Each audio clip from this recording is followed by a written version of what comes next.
Hello everyone, कैसे हैं आप सभी। आई होप अच्छे एंड स्वस्थ होंगे। आप सभी का स्वागत है आपके अपने यूट्यूब चैनल लर्न विद प्रीत चौधरी में।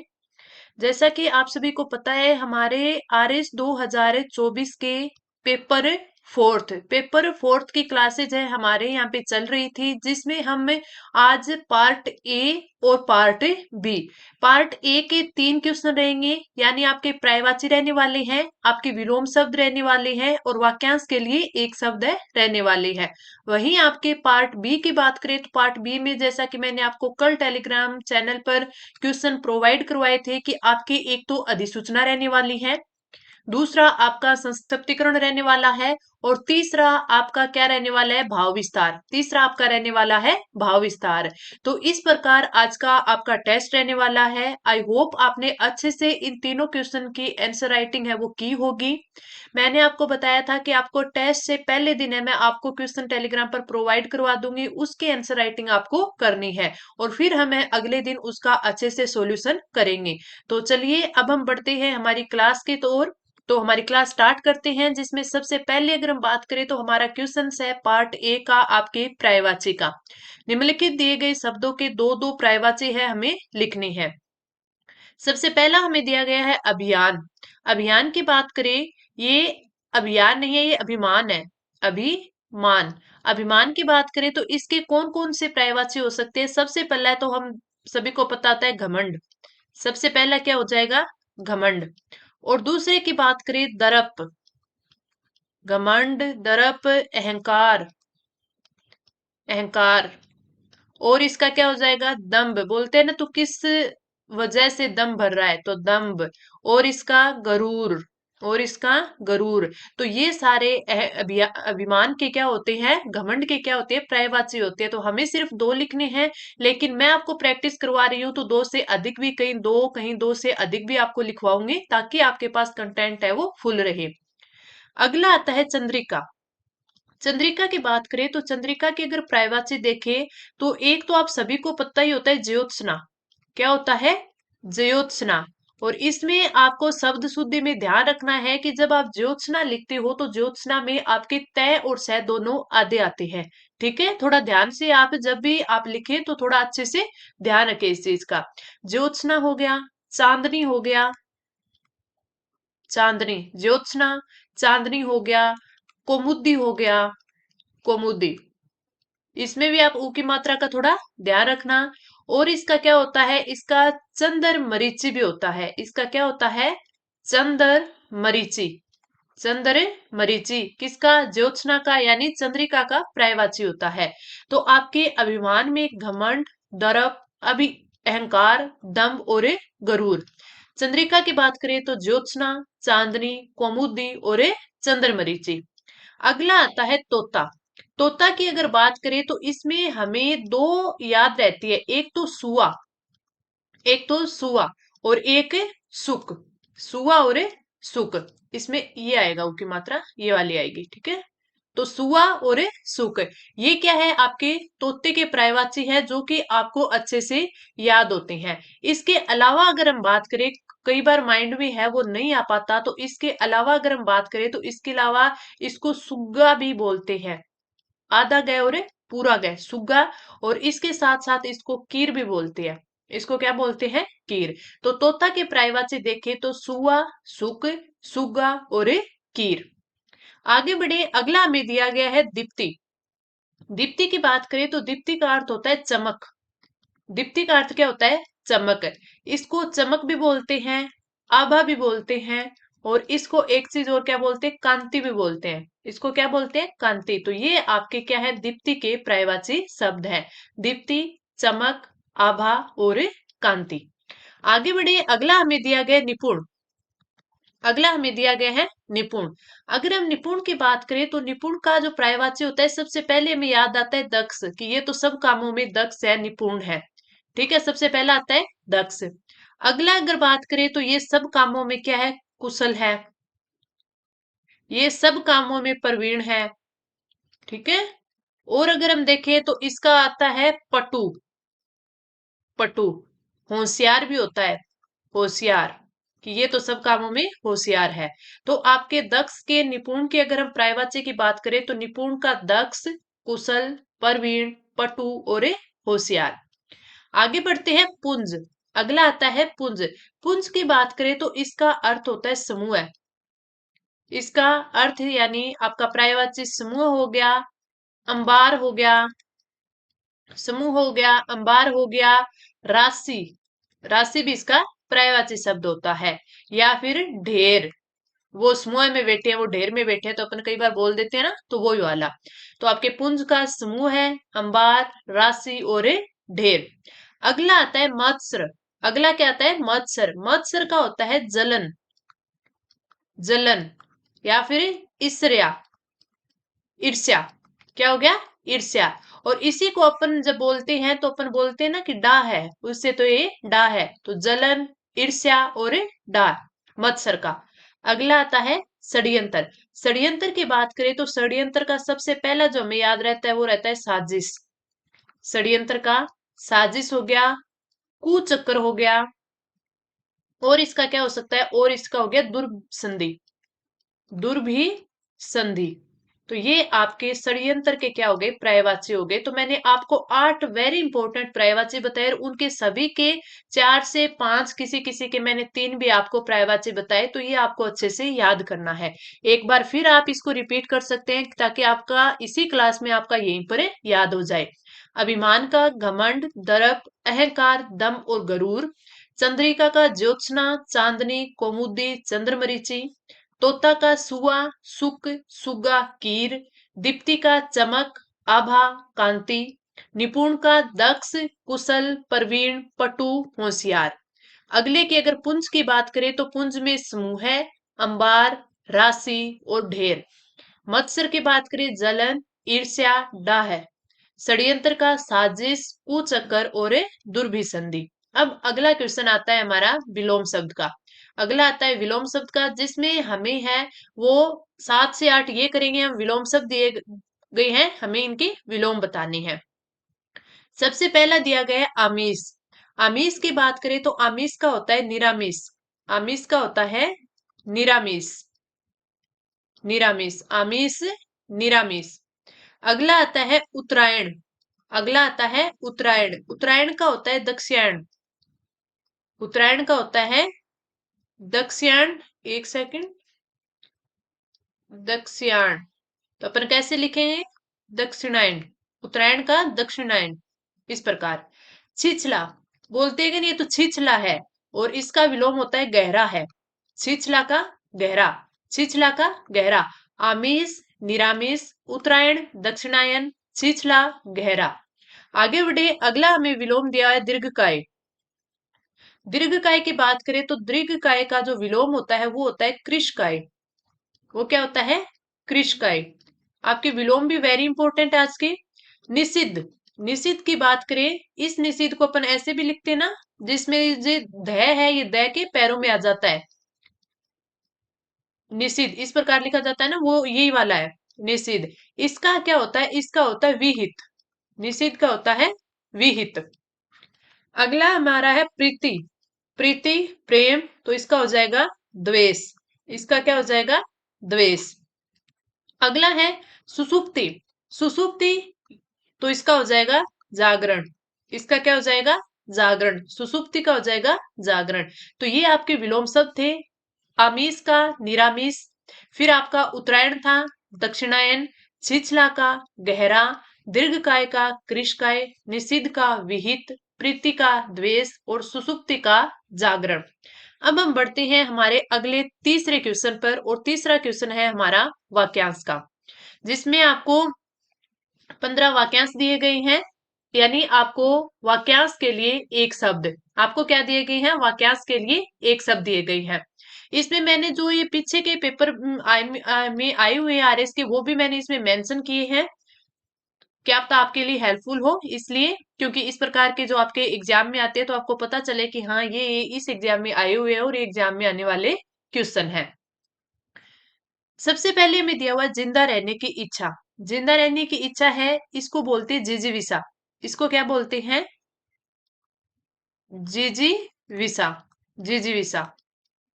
और ये जो आपकी क्लास हो रही है इसकी जो पीडीएफ है वो आपको हमारे टेलीग्राम चैनल लर्न विद प्रीत चौधरी पर प्रोवाइड करवाई जाएगी, जिसका लिंक है वो इसी क्लास के नीचे दिया गया है।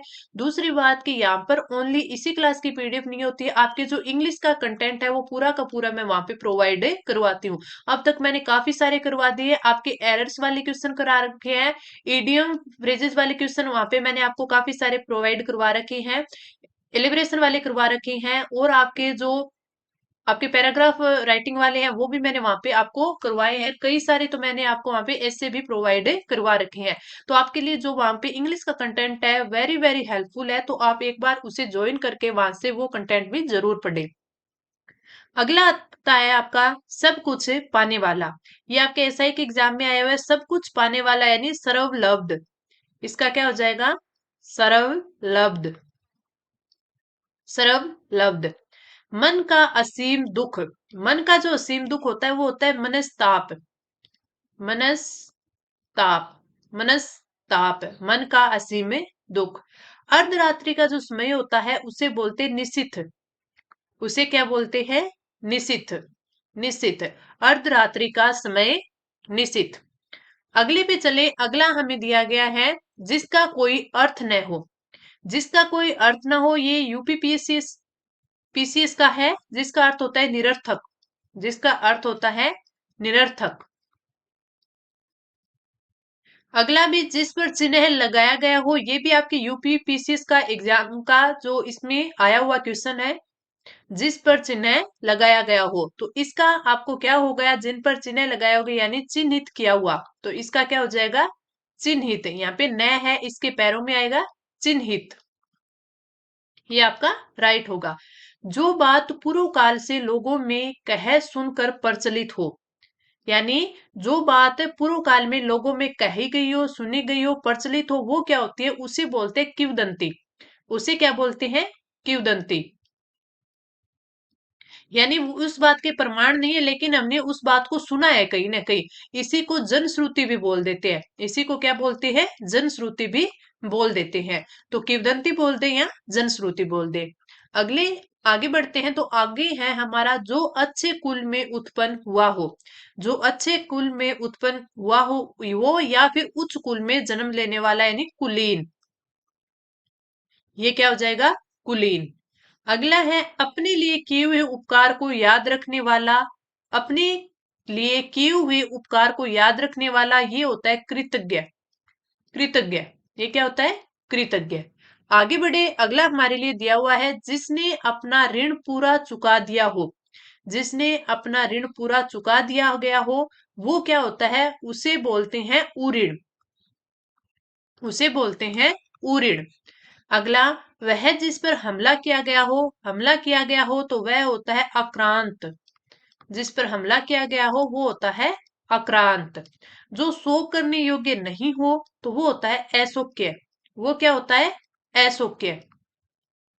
आगे बढ़े, अगला है जो कार्य अवश्य होने वाला हो। जो कार्य अवश्य होने वाला हो तो वो क्या होता है? वो होता है अवश्य भावी। वो होता है अवश्य भावी। अवश्यम भावी। अगला है जो व्यक्ति विदेश में रहता हो तो उसे क्या बोलते हैं? अप्रवासी। उसे क्या बोलते हैं? अप्रवासी। अगला है जो मृत्यु के समीप हो उसे बोलते हैं आसन मृत्यु। आसन मृत्यु।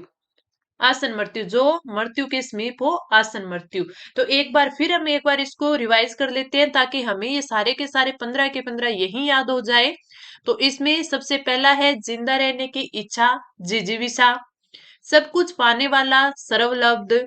मन का असीम दुख, मनस्ताप। अर्धरात्रि का समय, निशिथ। जिसका कोई अर्थ न हो, निरर्थक। जिस पर चिन्ह लगाया गया हो, चिन्हित। और अगली है जो बात पूर्व काल से लोगों में कह सुनकर प्रचलित हो उसे किंवदंती बोलते हैं।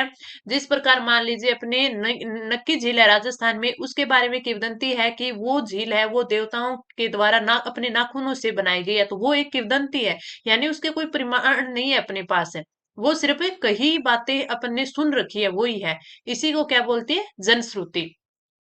जो अच्छे कुल में उत्पन्न हुआ हो, कुलीन। अपने लिए किए हुए उपकार को याद रखने वाला, कृतज्ञ। जिसने अपना ऋण पूरा चुका दिया हो उऋण, वह जिस पर हमला किया गया हो आक्रांत, जो शोक करने योग्य नहीं हो अशोक्य, और जो कार्य अवश्य होने वाला हो अवश्य भावी, और जो व्यक्ति विदेश में रहता हो अप्रवासी, और जो मृत्यु के समीप हो आसन्न मृत्यु। ये सारे जो पीछे के एग्जाम्स में आए हुए मैंने आपको यहाँ पर लिखवाए हैं, याद करवाए हैं। बाकी के मैंने आपको 700 प्लस जो वाक्यांश के लिए एक शब्द है वो भी मैंने पहले आपको, जो हम व्याकरण पार्ट ए करते थे उसके साथ हर क्लास में मैं आपको कितने करवाती थी, 30 से 40 हर क्लास में करवाती थी, तो मैंने 700 प्लस आपको करवा रखे हैं जो कि काफी इंपॉर्टेंट है। अब बढ़ते हैं हम पार्ट बी की ओर। पार्ट बी में हमारे 3 क्वेश्चन थे। तीनों में से पहला क्वेश्चन हमारा आता है अधिसूचना का, जिसमें मैंने आपको ये क्वेश्चन कल है वो प्रोवाइड करवाया था कि संयुक्त शासन सचिव वित्त विभाग कर की ओर से, यानी जो वित्त विभाग के जो संयुक्त शासन सचिव है उनकी ओर से रजिस्ट्रीकरण अधिनियम 1908 के अंतर्गत एक अधिसूचना तैयार कीजिए जिसमें तहसीलदार को पंजीयन शक्तियां कुछ समय के लिए प्रदान की गई हों। ये हमें अधिसूचना है वो जारी करनी थी। अगर इस अधिसूचना की बात करें तो मैंने आपको जो अधिसूचना के कई क्वेश्चन करवाए हैं, 4 से 5 क्वेश्चन करवा दिए हैं। उन क्वेश्चन में सबसे पहले मैंने बोला है कि आप यहाँ पे लिखोगे राजस्थान सरकार, उसके बाद है आप विभाग का नाम लिखोगे, ये क्या है, वित्त यानी कर विभाग। तो पहले राजस्थान सरकार फिर वित्त कर विभाग। इसके साथ यहाँ पे आप पत्र क्रमांक लिखोगे। यहाँ पे आप पत्र क्रमांक लिखने के बाद अब इसमें आपको क्या लिखना है, वित्त कर विभाग पंजीयन। अगला 2023 ईयर 105, आपके ये जो अधिसूचना है ये 105 नंबर है, तो ये हो गया। यहाँ पे आपको स्थान का नाम और यहाँ पे आपको जिस दिन आप अधिसूचना तैयार कर रहे हो उस दिन की तारीख हो जाएगी। अगला अगर हम बात करें राज्यपाल महोदय की आज्ञा से, मैंने आपको बार बार बोला है कि जो भी अधिसूचना होती है वो राज्यपाल महोदय की आज्ञा से होती है। रजिस्ट्रीकरण अधिनियम 1908। अब हम बता देंगे कि जो 1908 का केंद्रीय रजिस्ट्रीकरण अधिनियम है उसकी बात हो रही है कि धारा 6 की उपधारा 15 के नियम नंबर 115 के अंतर्गत प्रदत्त शक्तियों का प्रयोग करते हुए राज्य सरकार यह राय होने पर कि लोक हित में ऐसा किया जाना समीचीन है कि जिन पंजीयन उप जिलों में पूर्वकालिक उप पंजीयक नियुक्त है उन जिलों में पदस्थापित तहसीलदार या फिर नायब तहसीलदार को ऐसे उप जिलों के लिए प्रशासन गांव के संग अभियान 2023 के दौरान शिविर स्थल पर हक त्याग के दस्तावेजों का पंजीयन कार्य संपादित करने हेतु इस अधिसूचना की दिनांक से दिनांक 30/4/2023, और अभी हमने जो दिनांक लिखी थी वो क्या थी, वो थी 15/3/2023 जब हम अधिसूचना तैयार कर रहे हैं। 15/3/2023 से 30/4/2023 तक उप पंजीयक नियुक्त करती है, किनको, जो तहसीलदार है नायब तहसीलदार है उनको।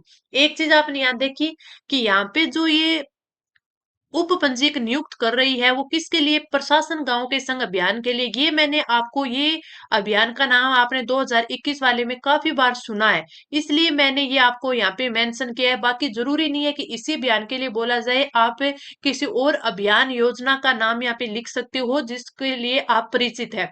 ये आपने काफी बार पढ़ा है सुना है, इसलिए मैंने आपको ये चीज यहाँ पे लिखी कि प्रशासन गांव के संग अभियान 2023 के दौरान जो शिविर चल रहे हैं उसके लिए। अगर हम इसमें बात करें तो जो बीच का जो मैटर है वो हमने अच्छे से इसमें लिखा। अब आगे हम लिखते हैं कि राज्यपाल की आज्ञा से यहाँ पे साइन होंगे, यहाँ पे उनका नाम होगा किसका, संयुक्त शासन सचिव का, क्योंकि वित्त विभाग जो कर का है उसके जो संयुक्त शासन सचिव है वो इस अधिसूचना को तैयार कर रहे हैं, तो उनका साइन होगा और उनके यहाँ पे क्या होंगे, नाम लिखा जाएगा किसकी, राज्यपाल की आज्ञा से। नीचे हम वही जो कॉपी देते हैं उससे पहले क्या लिखते हैं, जो पत्र क्रमांक है वो लिखते हैं, पत्र क्रमांक लिख दिया। वित्त कर विभाग पंजीयन 2023 106 से 12, 105 है वो ऊपर वाली जो ये लेटर हो गया अधिसूचना होगी उसका हो गया। अब हम प्रतिलिपि, जो प्रतिलिपि है वो किसको दे रहे हैं, वो दे रहे हैं हम 7 जनों को। तो ये फिर 6 का 7 8 9 10 11 और 12, तो ये 12 तक हो गए। ठीक है, तो ये हमने इनको क्या दिया, प्रतिलिपि दी है। पत्र क्रमांक लिखेंगे उसी के साइड में हम क्या लिख देंगे, दिनांक लिख देंगे, जगह का नाम लिख देंगे, किस किस को देनी है, अधीक्षक केंद्रीय राजकीय मुद्रणालय राजस्थान जयपुर को, निजी सचिव राज्यपाल महोदय को, निजी सचिव मुख्यमंत्री को, समस्त संभागीय आयुक्त को, समस्त जिला कलेक्टर को, समस्त उपखंड अधिकारी को और अपने कार्यालय की रक्षित पत्रावली में भी। ये हमने प्रतिलिपि दी। फिर वही बात है कि यहाँ पे आप है वो, यहाँ पे मैंने लिखा नहीं है, लेकिन आप क्या लिखोगे, यहाँ पे साइन वगैरह लिख दोगे कि यहाँ पर उनके हस्ताक्षर हो जाएंगे, यहाँ पर उनका नाम लिखा जाएगा, यहाँ संयुक्त शासन सचिव हो जाएगा। तो ये हमारी क्या थी, अधिसूचना थी, जो मैंने आपको बहुत बार है अच्छे से करवाई है। अलग अलग बार अलग अलग कंटेंट पर मैं आपको प्रोवाइड करा रही हूँ, ताकि आपकी प्रैक्टिस है वो बहुत ज्यादा अच्छी हो जाए। सबसे पहले आप यहाँ पे लिखोगे राजस्थान सरकार, विभाग का नाम, पत्र क्रमांक, डेट, फिर बीच में राज्यपाल महोदय की आज्ञा से शुरू करोगे। ये जो नियम है, अधिनियम जो हमें आपके क्वेश्चन में दिया हुआ है, तो उसी से रिलेटेड आप लिखोगे। ये चीज में बीच में आप मैटर लिखने के बाद जो साइन करोगे, उससे पहले याद से लिखोगे राज्यपाल की आज्ञा से। फिर यहाँ पे उनके साइन, उनका नाम, उनकी जो आपके मोहर होती है वो लगेगी। यहाँ पर फिर पत्र क्रमांक और यहाँ पर डेट लिखी जाएगी, क्योंकि अपन नीचे क्या दे रहे हैं, कॉपी दे रहे हैं। इन इनको कॉपी देनी है, उन सभी कार्यालयों के नाम लिखे जाएंगे, फिर वापस आपके यहाँ पे साइन, नाम और मोहर लगेगी। अब ये थी अधिसूचना। अब आता है हमारा अगला क्वेश्चन है, आपका पांचवा और आपके पार्ट बी का दूसरा क्वेश्चन, जो क्या है, आपके भाव विस्तार का है, यानी पलवन का है। हमने पलवन के भी काफी सारे एग्जाम्पल है वो कर रखे हैं। इसने बोला है शब्द सीमा लगभग 100 शब्द। ठीक है, हमें क्या इन्होंने लाइन दे रखी है कि जो तो को कांटा बोए ताही बोए तू फूल, ये चीज दे रखी है। वो ही हमें इसका भाव विस्तार करना है 100 शब्दों में। हो सकता है जो मैंने यहाँ पे लिखे हैं उसकी जो शब्द है वो 100 से ज्यादा हो, वो सिर्फ इसलिए ताकि आपके पास कंटेंट है वो अच्छा हो। हम पढ़ते हैं उतना ही तो हमारे याद रहता नहीं है, उसमें भी वही है ना कि जब हम लिखते टाइम कुछ कुछ हमें जो इम्पोर्टेंट रहता है वो याद रह जाता है। तो सबसे पहले हम क्या लिखेंगे कि महान व्यक्ति वही होता है जो उपकार करने वाले व्यक्ति के लिए भी ईर्ष्या, वीर की भावना नहीं रखता। निंदक को भी गले लगाना, उपकारी पर उपकार करना मनुष्य की महानता के लक्षण है। अब इसने सबसे पहले मैंने आपको एक चीज बोली थी कि जब भी आप भाव विस्तार लिखो, चाहे यहाँ पे निबंध लिखो, तो आपको जो विषय दिया गया, अब इसने पंक्ति दी है तो पहले हमने इस पंक्ति का क्या लिखा है, इस पंक्ति का अर्थ बताया। उसी प्रकार चाहे आपका निबंध में जो भी विषय दिया गया हो, तो उसके बारे में आप थोड़ा सा उसको विस्तार से बताओगे 3 से 4 लाइनों में कि आपको किस चीज के बारे में बोला गया। वहीं ये जो लाइन लिखी गई है, इसका हमने बोला कि महान व्यक्ति वही होता है जो उपकार करने वाले व्यक्ति के लिए भी ईर्ष्या, वेर भावना नहीं रखता। यानी अगर किसी ने आपके लिए कांटे भी बोए हैं तो भी आप उसके लिए फूल बो रहे हो, तो ये इस बात के लिए बोला है इसने। निंदक को भी गले लगाना, उपकारी पर उपकार करना मनुष्य की मानता के लक्षण है। हित करने वाले का हित सोचना, अपने मार्ग में कांटे बिछाने वाले के लिए फूल बिछाना, क्षमा करना महान मानवीय गुण है। कोई हमारी सफलता, प्रगति या शुभ काम में बाधा या विघ्न खड़ा करे या शत्रुता का भाव रखे, वैसा व्यवहार करे, हमें उसके प्रति नम्र रहना चाहिए, मधुर व्यवहार करना चाहिए।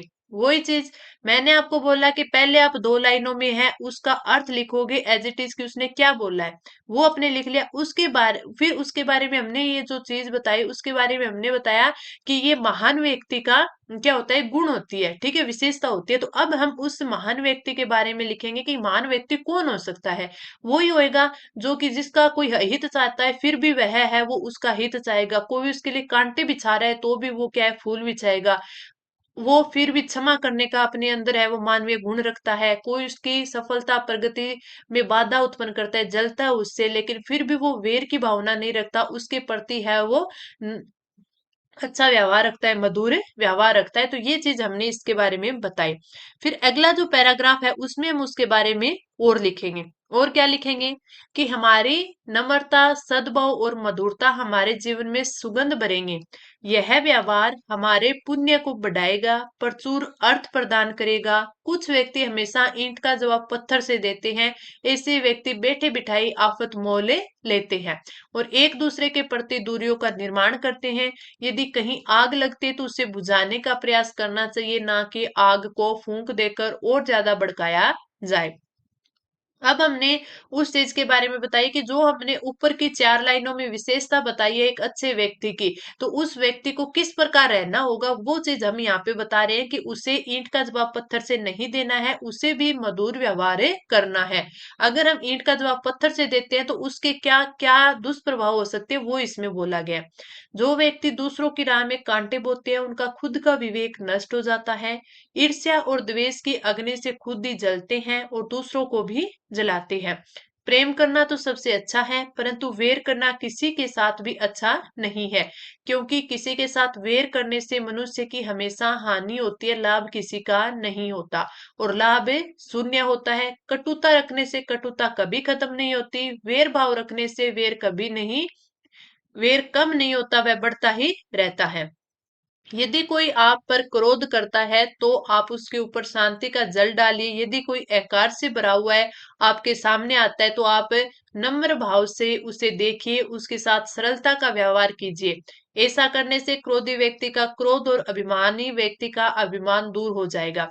अब ये जो लाइनें है ये मैंने 100 वर्ड नहीं, ये 200 वर्ड से भी ज्यादा हो रखे हैं, लेकिन सिर्फ इस प्रकार इसलिए मैंने इससे ज्यादा लिखा है ताकि आप इस चीज को समझे। रट्टा मारने से कुछ नहीं होगा कि आपने इस चीज को रट लिया और रट्टा मारने आप एज इट इज लिखाओगे, कभी नहीं लिख पाओगे आप एज इट इज।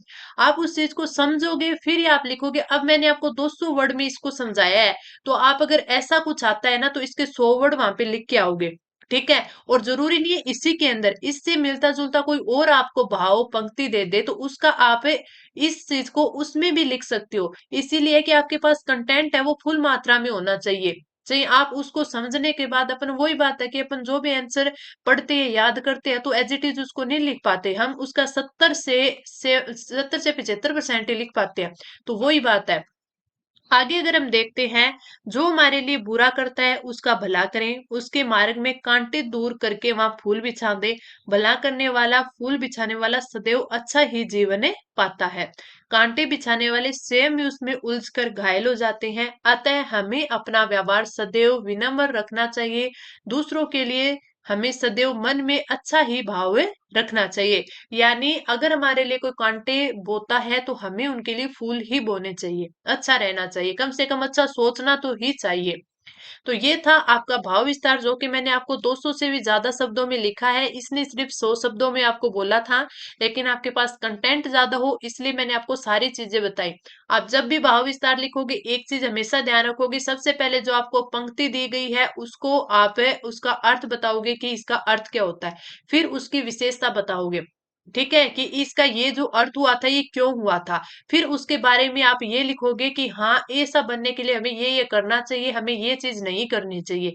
ठीक है, इससे इसके लिए अगर आपके पास कोई और पंक्तियां, किसी की बोली हुई पंक्तियां, किसी की लिखी हुई पंक्तियां या कोई आपके पास दोहा कोई भी क्यूटोज आपके पास उद्धरण आता है आपके पास, तो आप वो भी आपके माइंड में आने पर आप वहां पे लिख सकते हो। अगला हमारा क्वेश्चन आता है 6 नंबर क्वेश्चन जो कि आपके पार्ट बी का तीसरा क्वेश्चन है।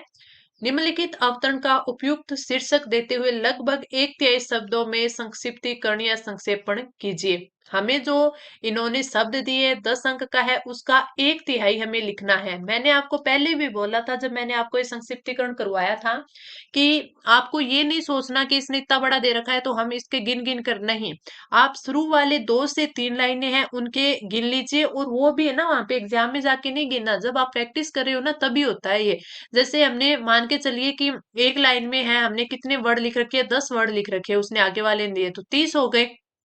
ठीक है, एक में 10 है तो 3 में क्या हो गए, 30 हो गए। अब इसका हमें क्या लिखना है, 1/3 लिखना है, यानी हमें 10 ही लाइन 10 ही वर्ड यानी एक लाइन हमें लिखनी है, 3 लाइनों की एक लाइन लिखनी है। तो इसी प्रकार अब मैंने यहाँ पे मेंशन भी किया है, ये देखिए आप नीचे कि मैंने इसमें लिखा है कि मैंने आपको इसमें कितने एक 120 वर्ड है वो दिए आपको, तब आपको 120 के कितने 1/3 यानी आपको सिर्फ 40 शब्द है उसके लिखने और एक अच्छे से शीर्षक के साथ लिखनी है।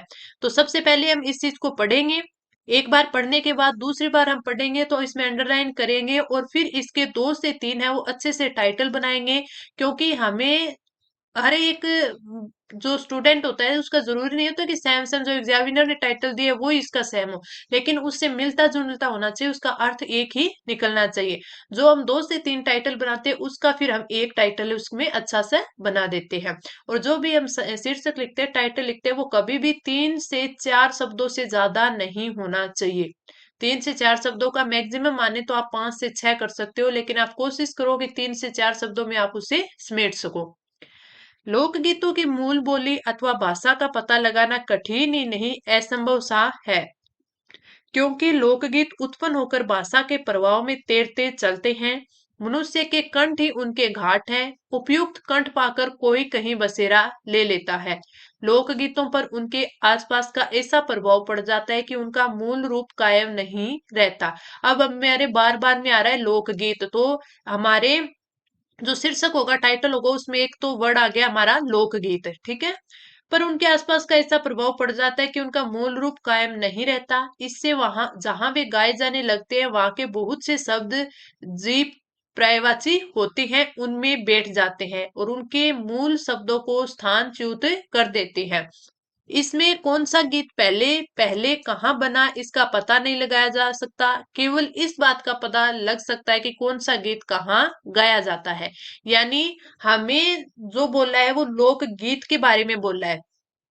तो जो हमारा शीर्षक होगा उसमें मैंने आपको बोला ना कि एक जो आपका वर्ड है वो क्या होना चाहिए, शब्द होना चाहिए लोकगीत। तो हमारा शीर्षक क्या हो जाएगा, लोक गीतों की मूल भाषा। अब जो बच्चे इस क्लास को देख रहे हैं, अगर उन्होंने कल वाला जो आंसर राइटिंग अपने सच्चे और सही मन से अगर की है ना, तो उन्होंने इस जरूरी नहीं है कि उनका एज इट इज यही होगा कि लोक गीतों की मूल भाषा। लोकगीतों का महत्व भी हो सकता है, लोकगीतों की भाषा भी हो सकता है, कि लोकगीतों की मूल भाषा भी हो सकता है, ये चीजें हैं उसमें। लेकिन जरूरी नहीं एज इट इज ये लिखा हो, और सभी का सही भी होगा अगर उन्होंने ऐसे लिखा है कि लोकगीतों की मूल भाषा, लोकगीतों की भाषा, लोकगीतों की भाषा का अर्थ, इस प्रकार अगर लिखा है तो वो भी उनका अच्छा सही ही होगा। तो यही मैं आपको बोलती हूँ कि जो सभी जो स्टूडेंट होते हैं उनका एक जैसा होना जरूरी नहीं है, लेकिन अर्थ उनका सेम होना चाहिए। अब इसमें देखिए हमने क्या लिखा है, लोकगीत चूंकि बहुत सारे स्थानों पर अलग अलग लोगों द्वारा अलग अलग तरीके से अपने, एक सेकंड, हाँ, अलग अलग तरीके से अपने लहजे में गाए जाते हैं एवं इनमें विभिन्न बोलियों के शब्दों का प्रयोग किया जाता है, ये कहीं न कहीं अपना मूल रूप खो देते हैं एवं इनके मूल रूप का पता लगाना असंभव हो जाता है। ये बात इन्होंने बोली थी ना कि इनका जो मूल जो इसका रूप होता है उसका पता नहीं लगाया जा सकता, वो असंभव सी बात होती है। तो वो इन्होंने लिख दिया, लोकगीत चूंकि बहुत सारे स्थानों पर अलग अलग लोगों द्वारा अलग अलग तरीके से गाए जाते हैं, अपने लहजे में गाए जाते हैं, विभिन्न बोलियों के शब्दों का यूज किया जाता है और कहीं ना कहीं अपना मूल रूप ये खो देते हैं, इनके मूल रूप का पता लगाना असंभव हो जाता है। मैंने बोला था कि आपको 3 लाइनों की एक लाइन बनानी है, यानी आपको लगभग 40 शब्द लिखने थे, और मैंने यहाँ पे फिर मेंशन किया कि मैंने इसमें यहाँ पे 50 शब्द लिखे हैं। तो अगर आप यहाँ पे 38 शब्द लिख देते तो भी आपका सही होता, अब आपने 50 लिखे हैं तो भी आपका सही है। इसका बात क्या था कि लमसम आपके 40 शब्द होने चाहिए। ठीक है, आपने 45 लिख दिए तो भी सही है, 38 लिख दिए तो भी कहीं ना कहीं आपका सही है, गलत नहीं माना जाएगा। लेकिन आपको ये नहीं है कि आपको शब्द 100 दिए गए हैं और आप 80 शब्द लिख रहे हो, ये आपका फिर थोड़ा सा गलत सा हो जाएगा, फिर आपको उतने नंबर नहीं मिलेंगे, यानी आपको। और एक चीज आप ये याद रखना कि जब भी आप संक्षिप्तीकरण करो तो आपको इधर उधर की बातें नहीं लिखनी, ना ही कोई बाहर की चीजें लिखनी है, जो आपको दिया गया है उन्हीं चीजों से मिलता जुलता अपने शब्दों में उसको लिखना है। मैंने दोनों चीजों में आपको जब क्वेश्चन दिया तो वहां पर भी मैंने आपको ये देखी जो कि इतने वर्ड का 120 वर्ड का है, तो मैंने मेंशन किया है, आंसर भी मेंशन किया। अगर आप भी आंसर में मेंशन करके आते हो तो आपका ये गलत नहीं होगा, आपका सही ही होगा कि हमने इतने शब्दों में लिखा है। तो अगर आप ये मेंशन कर रहे हो तो आपका बिल्कुल सही है, ना भी कर रहे हो तो भी सही है, इसमें नंबर आपके नहीं कटेंगे। कई सारे बच्चों का ये डाउट होता है कि मैम अगर हम यहाँ पे मेंशन कराते हैं कि हमने 50 शब्दों में लिखा है तो क्या ये गलत होगा, बिल्कुल आपका गलत नहीं होगा।